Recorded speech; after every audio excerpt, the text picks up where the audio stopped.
درود به عزیزان بیننده. آمین هر کجای دنیا که هستید سالم و شاد باشید. رسیدیم به قسمت جذاب قوم اسرائیل و در این قسمت از هوش مصنوعی کمتر استفاده کردم. امیدوارم که براتون جالب باشه و اوقات بیکاریتون رو پر کنه و کمی هم به اطلاعاتتون افزوده بشه. اما قبل از اینکه این قسمت رو شروع کنم سخنی دارم با مزدورا و نادانها. مزدور که میدونید کسیه که پول گرفته که یه چیز دفاع کنه و یا اینکه برای اون چیز بجنگه. نادون کسیه که اطلاعاتش کمه و باید بهش آموزش داد. پس قبل از اینکه اطلاعات پوسیده 1400 سال قبلتون رو بخواید به رخ ما بکشید و زیر کلیپا بیاید چیزی بنویسید، اول برید 4 تا کتاب بخونید. بعضیاتون یه چیزایی مینویسین که آدم شاخ در میاره. اینا نه تنها اطلاعاتی از دنیا ندارن، بلکه تن نویسنده های کتب تخیلی آسمانی رو هم توی گوراشون میلرزونن. دیگه شما نزنید رو دستمون بی سوادایی که در نقش خدا کتاب آسمانی رو نوشتن. اگه بهت برخورده جمع کن خودتو یه چند تا کتاب بخون. اگرم مزدوری که هیچ، کارتو ادامه بده. دیگه گذشت دوره دین بازی و کافر بازی. دنیا داره بیدار میشه و مافیای دین باید یه فکر دیگه‌ای به حال خودش بکنه. دیگه کم کم عصر سفر به کرات دیگه شروع شده و اینجوری نیست که هر کسی بخواد یه دین دنبال خودش راه بندازه. از این پاورقی که بگذریم بریم سراغ قسمت امروز. این قسمت مربوط میشه به سرگذشت قوم یهود از زمان عیسی مسیح تا به امروز و مشاهیر یهود در دنیا. اسرائیل از زمان یوشع تا الان با کشورهای همسایه خودش جنگای زیادی داشته و مناقشات فلسطینی اسرائیل همچنان که میبینید ادامه داره. در سال 586 قبل از میلاد نبوکدنصر به اسرائیل حمله میکنه و برای اولین بار اونجا معبد سلیمان تخریب میشه و بعد از فتح بابل به دست کوروش کبیر یهودی‌ها آزاد میشن، بعضیاشون به اورشلیم برمیگردن و دوباره معبد رو میسازن. از زمان عیسی مسیح تا امروز یهودیان تو چند تا جنگ و مناقشه شرکت داشتن که در اینجا چند تاشونو که مهمن رو نام میبرم. شورش یهودیان علیه رومیان بین سالهای 66 تا 70 میلادی که این شورش با تخریب معبد دوم و شهر اورشلیم در سال 70 میلادی توسط رومیان به پایان میرسه و بسیاری از یهودیا کشته میشن یا اینکه به بردگی برده میشن. بعدی شورش بارکوخبا که بین سالهای 132 تا 135 میلادی بوده که این شورش هم توسط رومیا سرکوب میشه و از اون به بعد اورشلیم به یک شهر رومی تبدیل میشه و یهودیا از ورود به شهر منع میشن. به ناچار یهودیا در سراسر اروپا پراکنده میشن و تو کشورهای دیگه زندگی میکنن. جنگ‌های صلیبی بین سالهای 1096 تا 1291 میلادی بوده. یعنی نزدیک 200 سال داشتن با هم میجنگیدن. طرفین این جنگ‌ها مسیحی‌ها و مسلمونا بودن، اما اون وسطا یه گیری هم به یهودی‌ها میدادن دو طرف. نتیجه این که بسیاری از یهودی‌ها تو اروپا و خاورمیانه کشته میشن و جوامع یهودی تخریب میشه. بعد از اون یهودی‌ها با آزار و اذیت‌های مختلفی روبرو بودن، از جمله اخراجشون از اسپانیا در سال 1492 میلادی. در قرن 18 و 19 یهودی‌ها به تدریج در اروپا حقوق بیشتری کسب میکنن تا میرسیم به جنگ جهانی دوم. متاسفانه در جنگ جهانی دوم نازی‌ها حدود 6 میلیون یهودی رو در هولوکاست میکشن.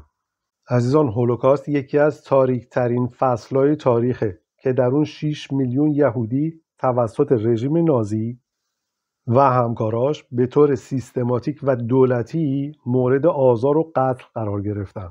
هولوکاست توسط یهود ستیزی آدولف هیتلر و ایدئولوژی نازی‌ها در مورد خلوص نژادی هدایت میشد. هیتلر یهودی‌ها رو مسئول شکست آلمان در جنگ جهانی اول میدونست و اونا رو تهدیدی برای نژاد آریایی هم میدید. از سال 1933 زمانی که نازی‌ها به قدرت رسیدن قوانینی را برای حذف یهودیان از زندگی عمومی اجرا کردند. از جمله قوانین نورنبرگ که در سال 1935 که یهودیان را از حق شهروندی محروم کرده و ازدواج بین یهودی‌ها و غیر یهودی‌ها رو ممنوع کرد و یهودی‌ها رو به گتوهای پرجمعیت در شهرهای اروپا فرستادن و از این گتوها اونا رو به اردوگاه‌های کار اجباری و سپس اردوگاه‌های مرگ تبعید می‌کردن. اما با وجود شرایط سخت بازم مقاومت میکردن، مانند قیام گتو ورشو در سال 1943 که برخی از یهودی‌ها با پنهان شدن یا فرار به کشورهای دیگه تونستن زنده بمونن. عزیزان، گتو به محله‌ای دیوار کشیده در یه شهر گفته میشه که اقلیت‌ها در اونجا زندگی میکنن. نازی‌ها اردوگاه‌های مرگ مانند آشویتس، بیرکناو، تریبیلانکا و سوبیبور رو درست کردن که در اونها کشتارهای دست جمعی توسط اتاقای گاز انجام میشده. در مدت جنگ میلیون‌ها یهودی همراه با مردم رومانی، افراد معلول، مخالفان سیاسی و دیگران به قتل رسیدند. هولوکاست با آزادسازی اردوگاه‌ها توسط متفقین در سال 1945 به پایان رسید و یهودیایی که از جنگ زنده مونده بودند بعدش با چالش‌های بزرگی مواجه شدند و بسیاریشون به کشورهایی مثل امریکا و اسرائیل مهاجرت کردند.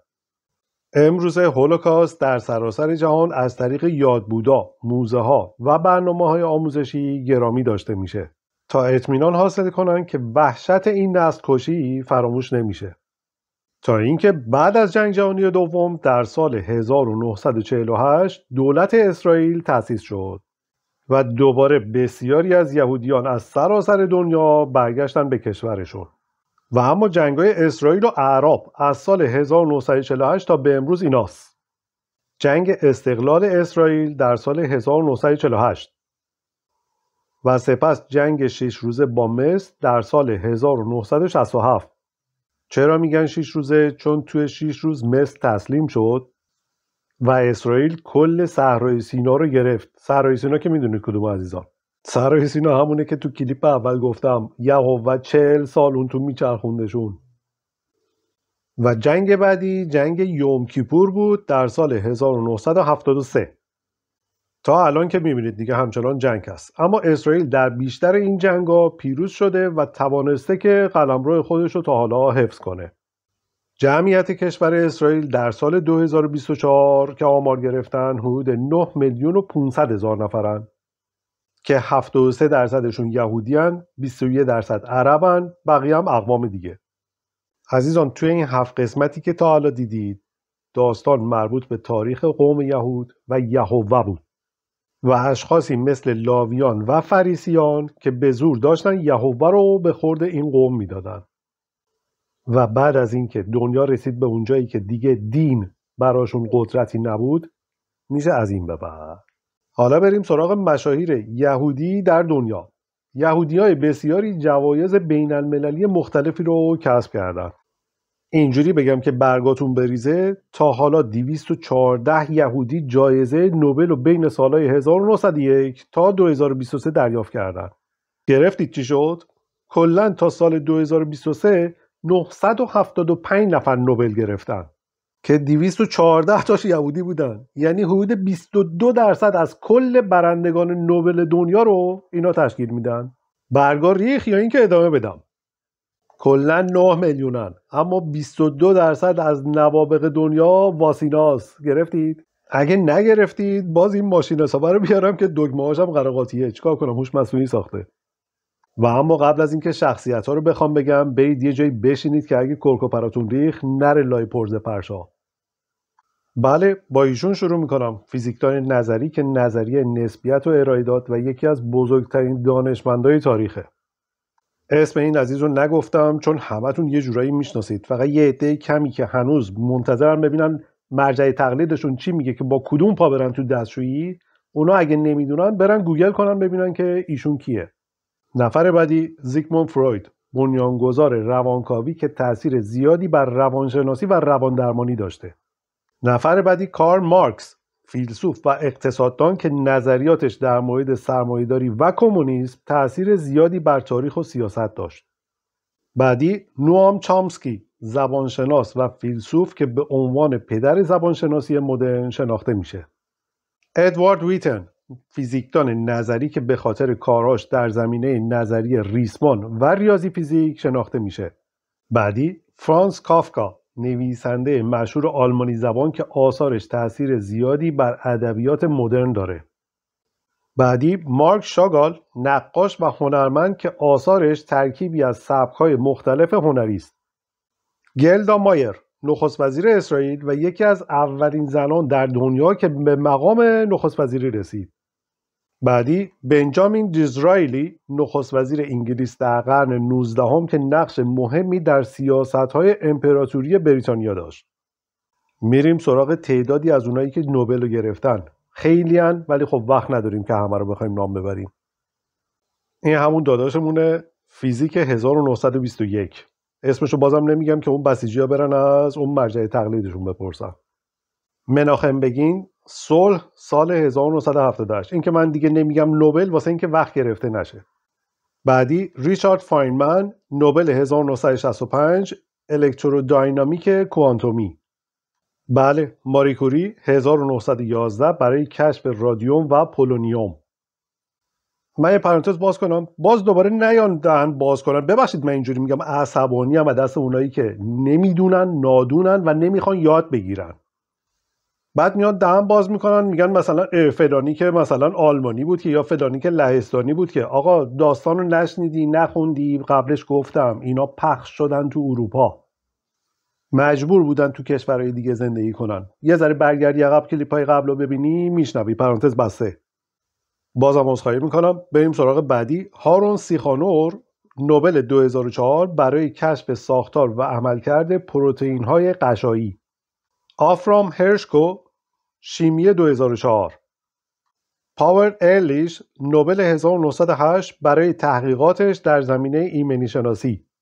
باروخ بلومبرگ 1976 برای کشف ویروس هپاتیت B.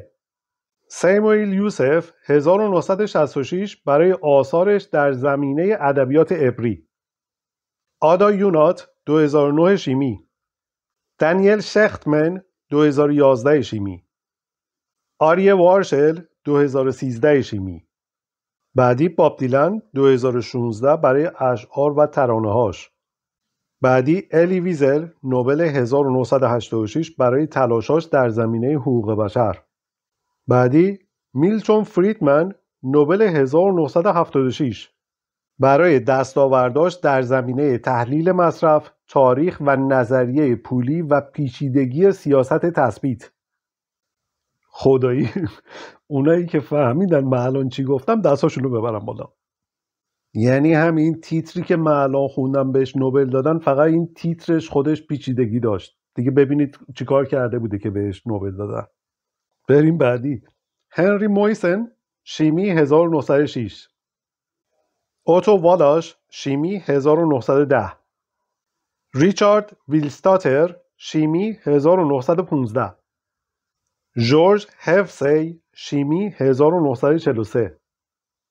هربرت براون، شیمی 1979.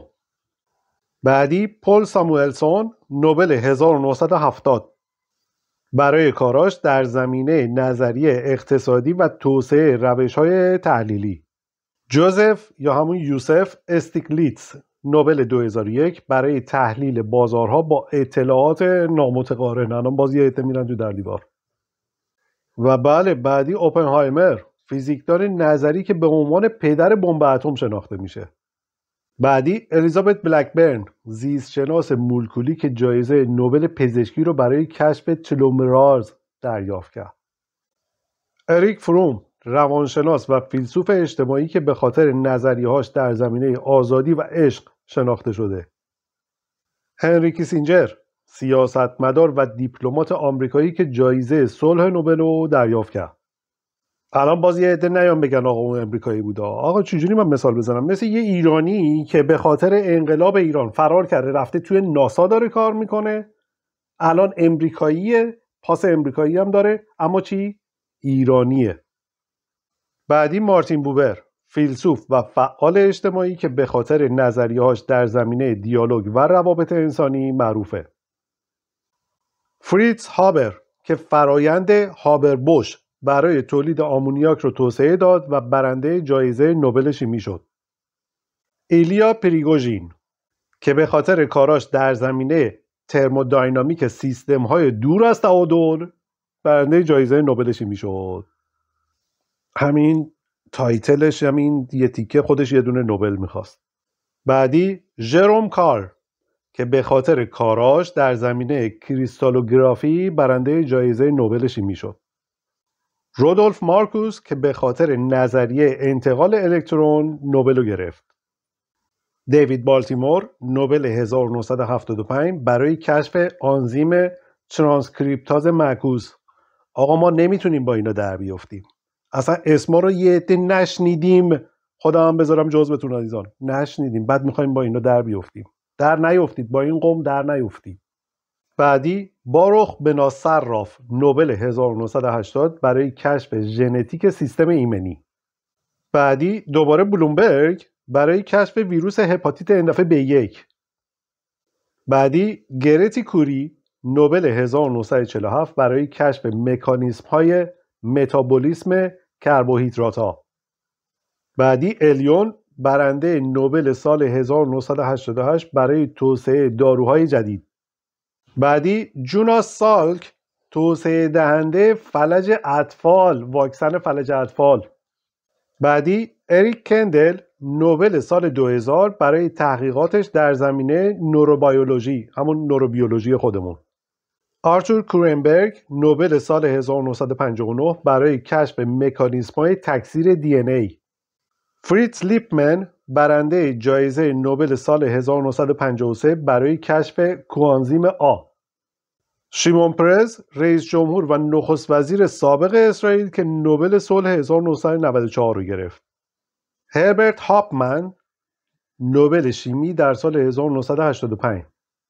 رابرت اومان نوبل اقتصاد در سال 2005 و خیلی های دیگه گفتم اون بالاتر 200 چند تا، الان شاید 30 تاشون هم نام نبردم که تو این برنامه وقت نداریم همه این نوبلیا رو نام ببریم.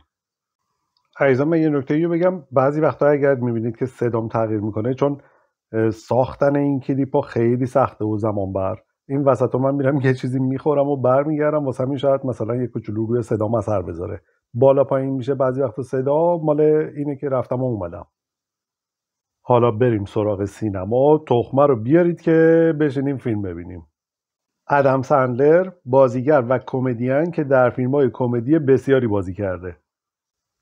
اسکارلت جوهانسن بازیگری زیبا که به خاطر بازی‌های زیبا شناخته شده و تا به حال 19 جایزه مختلف گرفته و 9مین هنرپیشه پولساز تاریخ سینماست. بعدی وینونا رایدر بازیگر که به خاطر هنرش در فیلم‌ها کاندید اسکار بوده و جایزه گلدن گلوب برده. جیک گیل بازیگر که به خاطر نقشش مخصوصا تو فیلم کوهستان بروکبک جایزه بفتا رو گرفت. بازم معروفا هستن ولی الان بریم سراغ یهودیایی که اسکار گرفتن. چارلی چاپلین، بله چارلی عزیز. باربارا استرایسن خواننده با صدایی بسیار گیرا و برنده اسکار بهترین بازیگر زن در سال 1968. و اما این یکی ناتالی پورتمن برنده اسکار بهترین بازیگر زن در سال 2010. خیلیاتون اونو اولین بار توی فیلم پروفشنال با لیون دیدینش، اون دختر بچهه ماتیلدا. البته اگه گوگل کنید میبینید یه نفر نمیدونم چند تا پوشم یادش داده، تو گوگل میتونید پیدا کنید. و بله پل نیومن اسکار بهترین بازیگر در سال 1986. ریچارد دریفوس برنده اسکار بهترین بازیگر در سال 1977 و ایشون که دیگه اصلا معرفی نداره، اسکار بهترین کارگردانی برای 2 تا فیلمش، یکی فهرست شیندلر در سال 1993 و بعدی برای فیلم نجات سربازرایان در سال 1998. ایشون هم معرفی نمیخواد، بازیگر مشهور 4 تا گلدن گلوب فقط برده، ولی خب هریسون فورد، ایندیانا جونزشون رو یادتونه فکر کنم همتون.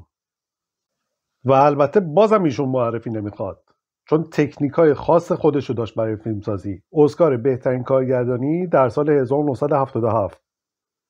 بعدی آرون سورکین برنده اسکار بهترین فیلمنامه اقتباسی در سال 2010 و این دو برادر کوئن ایتان و جوئل برنده اسکار بهترین فیلمنامه اوریجینال سال 96 و بهترین فیلمنامه اقتباسی در سال 2007. یعنی 2 تا اسکار گرفتن. بازم هستن ولی فعلا وقت نداریم تو این کلیپ. بریم سراغ موسیقی. ایرینگ برلین آهنگساز و ترانه‌سرای مشهور آمریکایی که آهنگای بسیار محبوب آمریکایی رو نوشته. جورج گرشوین آهنگساز که به خاطر آثارش در زمینه موسیقی کلاسیک و جاز شناخته شده است. لئونارد برنستاین آهنگساز و رهبر ارکستر که آثارش توی موسیقی کلاسیک و تئاتر موزیکاله. گوستاو مالر آهنگساز و رهبر ارکستر که آثارش تأثیر زیادی روی موسیقی کلاسیک داشت. به به. لئونارد کوهن خواننده، ترانه‌سرا و شاعر که به خاطر اشعار عمیق و صدای خاصش شناخته شده است. پینک برنده چندین جایزه گرامی. بازم هستا ولی وقت نیست. بریم سراغ برخی دیگه از بزرگان این قوم.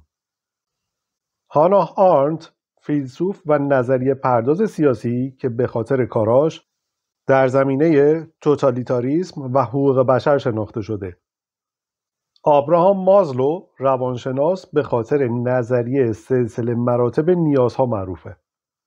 لیزا مایتنر فیزیکدان که به خاطر کشف شکاف هسته‌ای شناخته شده است. اریک اریکسون روانشناس که به خاطر نظریه‌اش در زمینه رشد روانی اجتماعی شناخته شده. بله، استنلی کوبریک کارگردان و نویسنده مشهور هالیوودی، خیلی مشهوره. و حالا رومن پولانسکی نویسنده و کارگردان که به خاطر فیلماش مثل پیانیست و بچه رزماری شناخته شده است. پیانیست عجب فیلمی بود، نمیدونم کدوماتون دیدید. اگه ندیدید برید ببینید. آرتور روبینشتاین پیانیست کلاسیک که به خاطر اجراهاش از شوپن و بتهوون معروفه. بعدی ایزاک اشترن ویولونیست که به خاطر تکنیکا و اجراهاش تو موسیقی کلاسیک خیلی معروفه. و ایشون خانم روت بیدر قاضی دیوان عالی ایالات متحده که به خاطر تلاشاش در زمینه حقوق زنان و برابری جنسیتی شناخته میشه. مارتین بوبر فیلسوف و فعال اجتماعی که به خاطر نظریه‌هاش در زمینه دیالوگ و روابط انسانی معروفه. بازم هستا ولی وقت نیست. بریم سراغ بعدیا. بعدیا کیان؟ نوبت کمپانیای فیلمسازی معروف میرسه که صاحباش یهودیان. بله، وارنر برادرز توسط برادران وارنر، هری، آلبرت، سام و جک که یهودی هستن تأسیس شد. پارامونت پیکچرز توسط آدولف زوکر که یهودی مجارستانی تبار بود تأسیس شد. یونایتد آرتیست توسط چارلی چاپلین، مری پیکفورد، داگلاس فیربنکس و دیوید وارک تأسیس شد. بله، مترو گلدن مایر، همون مترو گلدن مایر توسط مارکوس لو یه یهودی امریکایی تأسیس شد. بعدی دریم ورکس توسط اسپیلبرگ، جفری کاتنبرگ، دیوید گفن تأسیس شد. اسپیلبرگ و گفن یهودی هستند. میرامکس توسط برادران واینستین، باب و هاروی که یهودی هستند تأسیس شد. حالا بریم سراغ ریاضیداناشون. جان فون نویمان ریاضیدان و دانشمند کامپیوتر که به خاطر کاراش در زمینه نظریه بازی‌ها و معماری کامپیوتر شناخته شده است. نوربرت وینر بنیانگذار نظریه سایبرنتیک که به خاطر کاراش در زمینه ریاضی کاربردی و مهندسی شناخته شده است. پل اردوش ریاضیدان مجارستانی که به خاطر کاراش در زمینه نظریه اعداد و ترکیبات شناخته شده است.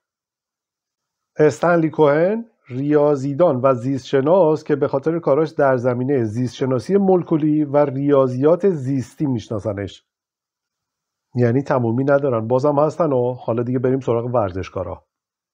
مارک اسپیتز شناگر که در المپیک 1972 7 تا مدال طلا رو گرفت. دارا تورس شناگر که در 5 المپیک شرکت کرده، یعنی 5 دوره المپیک میدونید هر 4 ساله و مدال‌های متعددی هم گرفته.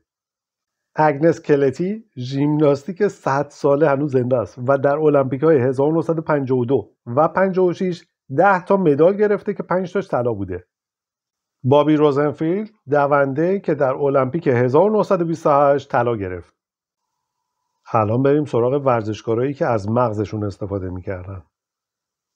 ویلهلم اشتاینیتز اولین قهرمان رسمی شطرنج جهان از سال 1886 تا 1894. امانوئل لاسکر قهرمان شطرنج جهان از 1894 تا 1921. فقط ببینید چند سال شطرنج دنیا دست همین دو نفر بوده. میخائیل بوت قهرمان شطرنج جهان در چند دوره بین سالهای 1948 تا 1963. میخائیل تال قهرمان شطرنج جهان در 2 سال 1960 و 61. بازم هست وقت نداریم بریم سراغ میلیاردرهای معروف یهودی. بله ایشون هم معرفی کنم یا اینکه نمیخواد دیگه؟ میشناسینش دیگه، شما که گوشی دستتون کامپیوتر دارین پس میشناسینش. بنیانگذار و مدیرعامل فیسبوک، گوگل، یوتیوب، واتساپ و غیره. ایشون هم لری پیج یکی از بنیانگذاران گوگل. سرگی برین از بنیانگذاران گوگل. مایکل بلومبرگ بنیانگذار بلومبرگ LP و شهردار سابق نیویورک. بلومبرگ رو نمیدونم، حتی کانال تلویزیونیش هم شاید بعضیا بدونن، نمیدونم میشناسینش نه، خیلی معروفه. بعدی شلدون ادلسون مالک شرکت لاس وگاس سندز و یکی از بزرگترین سرمایه گذاران در صنعت کازینو. میایم سراغ جورج سوروس سرمایه گذار و مدیر صندوق‌های پوشش ریسک. ما ایرانی‌ها بعدمون میاد از این سوروس، به خاطر حالا توی کلیپ سیاست که رسیدم توضیح میدم براتون که این آدم کیه. یه کلیپ هم داریم، شاید هم چند تا کلیپ در مورد سیاست، اصلا سیاست یعنی چی. ادامه بدیم. رومن آبراموویچ سرمایه‌دار روسی و مالک سابق باشگاه فوتبال چلسی. رالف لورن طراح مد و بنیانگذار برند رالف لورن. و اما پولدارترین خانواده دنیا. اگه تا الان برگی مونده بهتون، این به بعد اون چند تا برگی هم که مونده میریزه. همینقدر بگم براتون که همه دنیا دست پاپو میبوسن، اما پاپ تا کمر خم میشه جلوی این خانواده. در دنیای سیاست، صنعت و بانکداری هر چیزی که این خانواده بگن همون میشه. بیش از چند صد ساله که بزرگترین بانک‌های دنیا مال این خانواده است. مثلا اگه تصمیم بگیرن که رئیس جمهور یک کشور خیلی قلدر یا آدم خیلی داغون باشه همون میشه. اسم نمیتونم ببرم، فهمیدید دیگه. ولی و اما اسم این خانواده روتشیلد هستش. روتشیلد به آلمانی یعنی پلاک قرمز، چون در قرن 16 پلاک خونه‌شون رنگ قرمز بوده. خانواده روتشیلد ثروت بسیار زیادی از جنگ‌های ناپلئون به دست آورد. از سال 1813 تا سال 1815 ناتان، یکی از پسرای روتشیلد، به تنهایی مخارج جنگ ارتش بریتانیا رو تامین می‌کرده. ضمناً در سال 1815 روتشیلد 9.8 میلیون پوند که معادل پول امروزش رو بخوایم بیاریم میشه 6.58 میلیارد پوند به صورت قرض به متحدان انگلیس داد. خانواده روتشیلد نقش مهمی در صنعتی شدن اروپا داشتن و همینطور نقش مهمی هم در ایجاد خطوط راهن دنیا داشتن. همچنین این خانواده نقش مهمی در ایجاد منابع مالی لازم برای پروژه‌های نظیر کانال سوئز ایفا کرده. عزیزان بعضیاتون اگه نمیدونید کانال سوئز چیه فعلا گوگلش کنید، چون وقت نداریم الان توی این مبحث بخوایم راجع به کانال سوئز توضیح بدیم.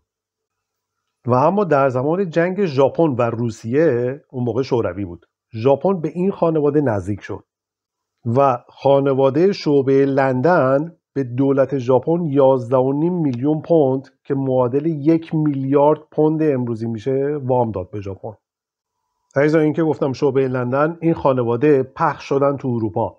یعنی اینجوری بگم، یکیشون با اینکه شریک و متحد هم بودن، چون از توی جنگ پول در میارن، اینا از توی سازندگی هم پول در میارن. یکیشون به انگلیس پول میداد به جنگ، یکیشون به ناپلئون پول میداد به جنگ.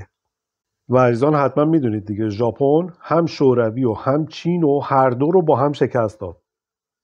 نام خانواده روتشیلد اصلا کلا با ثروت بیش از حد عجین شده.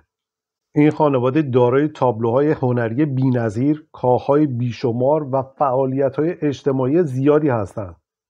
فقط تا پایان قرن 19 این خانواده 41 قصر ساخت که تو اون زمان هم معادل عین اون دیده نمیشد، یعنی قصرهای خفن. حالا یه مثال بزنم از نحوه عملکرد اینا که اصلا اینا چجوری پول در می آوردن. گفتم دیگه ناتان توی انگلیس بود، بقیه برادراش پخش بودن توی کشورهای دیگه توی اروپا. ناتان با کمک برادراش شبکه بزرگی از مامورین، باربرا و پست توی اروپای نابود شده به خاطر جنگ ایجاد میکنه. برای چی؟ برای اینکه اخبار سیاسی و اقتصادی رو زودتر از بقیه بفهمه. این شبکه‌ای که درست کرده بودن به ناتان اجازه داد تا خبر پیروزی انگلیس در جنگ واترلو رو 1 روز قبل از پست دولتی به دست بیاره. و اما مهمترین فکر این آدم چی بود؟ اینکه از این خبر چجوری پول بیشتری به دست بیارم. ناتان خبر رو به دولت انگلیس نداد و شروع به فروختن سهام دولتی خودش کرد که باعث ایجاد ترس در بورس و کاهش شدید قیمت سهام شد. بقیه سهامدارا به پیروی از این سرمایه‌دار بزرگ و کارکشته سهام‌های خودشون رو فروختن و پس از اینکه قیمت سهام به پایین‌ترین حد خود رسید، ناتان همه سهام افراد دیگر رو خرید و موفق شد که رقبای خودش رو از صحنه به در کنه. و روز بعد با پخش شدن خبر پیروزی انگلیس، ارزش سهام مجدداً به مقدار قبلی خود بازگشت. و با این کاری که کرد، به ازای نابودی بسیاری از سرمایه‌داران انگلیسی، خودش صاحب ثروت هنگفتی شد. عزیزان، همین الان هم در بازار مالی مثل رمزارزها قدرت دست همینایی هست که زودتر از ما از اخبار خبر دارن. مثلا یهو کلی بیت کوین میریزن تو بازار و بقیه از ترسشون میفروشن، یه هفته بعد همه رو میخره و قیمت رو 2 برابر میکنه. به کلیپ سرگذشت پول که رسیدیم بیشتر براتون توضیح میدم که یعنی چی. و اما هیتلر کشتن یهودی‌ها رو بهونه کرده بود که نسل برتر میخواد بسازه و از ترسش هولوکاست رو راه انداخت، چون میدونست که این قوم نسل برتر هست. عزیزان، هر جای دنیا که هستید شک نکنید موقعیتی که الان داخلش هستید بدون دلیل نیست و یه نفر دیگه میخواسته که شما الان اونجا باشید. مشاهیر یهودی اونقدر زیادن که اگه بخوایم اونا رو نام ببریم باید چند تا کلیپ براشون درست کنیم که البته هم حقشونه که بیشتر از اینا ازشون تعریف بشه. و اگه یه روزی مهندسین آلمانی حرف اولو میزدن، بدونید که بیش از 100 ساله که شیمی و پزشکی اسرائیل حرف اولو داره میزنه و دمشون هم گرم که تا الان هیچ ویروسی رو نساختن که مثل بعضی از کشورها اونو بندازن به جون دنیا. حالا اگر مایل هستید که بیشتر در مورد مشاهیر یهود بدونید، چون خیلی هم، من 1/3 هم نگفتم، برام بنویسید که 1-2 تا کلیپ در مورد خدماتشون به دنیا، خدمات، براتون توضیح بدم. وسعت کنونی اسرائیل حدود 22145 کیلومتر مربع هستش. اسرائیل از شمال به جنوب حدود 420 کیلومتر فقط طولشه و با 5 تا کشور مرز مشترک داره. لبنان در شمال، سوریه شمال شرق، اردن شرق، مصر جنوب غرب و فلسطین که شامل نوار غزه در جنوب غربی میشه با کرانه باختری در شرق. از سمت غربم به دریای مدیترانه محدود میشه. جمعیتش که گفتم حدود 9.5 میلیونه. پایتختش تل‌آویو، اورشلیم و حیفا هم از شهرهای مهمش هستن. قوم عجیبی هن. بسیار بسیار باهوش، سختجون، فرصت طلب، با استعداد، مدیر و با پشت کار. تفلکی‌ها بی خود نبود که نمیخواستن زیر حرفای بی منطق یهوه برن و همش مخالفت میکردن و ترجیح میدادن بز بپرستن تا یهوه رو. اکثرشون مثل اکثر ما ایرانیا که اسمن مجبورن مسلمون باشن، اونام اسمن و مجبورن یهودی هستن و اصلا به قوانینشون عمل نمیکنن. و به مرور زمان هرچه بیشتر از یهوه و قوانین عصر حجری شریعت موسی دور شدن، بیشتر نبوغ خودشونو به رخ دنیا کشوندن. از نظر دینی 3 دسته هستن. اونایی که هنوز موهاشونو کوتاه نمیکنن، ارتدوکسا، همینایی که تو عکس میبینید. حد وسطی‌ها اونایی که یکی به نعل میزنن یکی به میخ میزنن. و دسته سوم که کلا دین رو قبول ندارن، مثل مشاهیری که بالاتر نام بردم. این 8 تا کلیپی که دیدید داره میگه اگه بخواید بچسبید به دینای الکی میشید اینا و اگه دور بشید از خرافات حالا میشید این بزرگه که الان نام بردم. عزیزان این عکس رو ببینید. وزن این عکس انقدر زیاده که ممکنه دیگه تو تاریخ کره زمین یه همچین عکسی گرفته نشه. این عکس رو که میبینید خدایان فیزیک دنیان. و اما یکی از رازهای پول در آوردن این یهودی‌ها چیه؟ چجوری به فرزندانشون آموزش میدن؟ به بچه‌هاشون میگن 10% از درآمدتو باید به عنوان 10-1 بدی. 10% رو باید به کسی که نیاز داره بدی. دمشون گرم. کدوم از ماها 10% پولمون رو بدیم به یه نفر که نیاز داره؟ کدوممون؟ دستا رو بیارید بالا. و میگن 10% رو باید پس انداز کنی، 20% رو باید سرمایه گذاری کنی، میمونه 50% باقی مانده. میگن با اون باید گذران عمر کنی. یکی از رازهای پولدار شدنشون همینه که البته بخشی از یهودی‌ها خیلی خیلی کم هنوز سفت و سخت چسبیدن به شریعت موسی که به دلیل قوانین یوتیوب نمیتونم اسم اون فیلم‌ها رو بیارم که تبلیغشون نشه. نمیتونم اسمشون رو بگم، ولی خودتون برید سرچ کنید مثلا در مورد چه میدونم ارتدوکس، ببینید چه جور عقایدی دارن. عزیزان 190 تا عکس استفاده کردم برای فقط همین یک کلیپی که الان دارید میبینید. محتوای پرمغز درست کردن کار خیلی سختیه. میدونم که خوشتون اومده، پس لایک کنید و نامردی اگه تا حالا سابسکرایب نکردید. خیلی نامردین. و برای از دست ندادن کلیپ‌های آینده اون زنگوله بغل رو بزنید. منتظر کلیپ بعدی باشید که در مورد کشورمون ایرانه. به پایان این کلیپ رسیدیم. روز و شبتون شاد.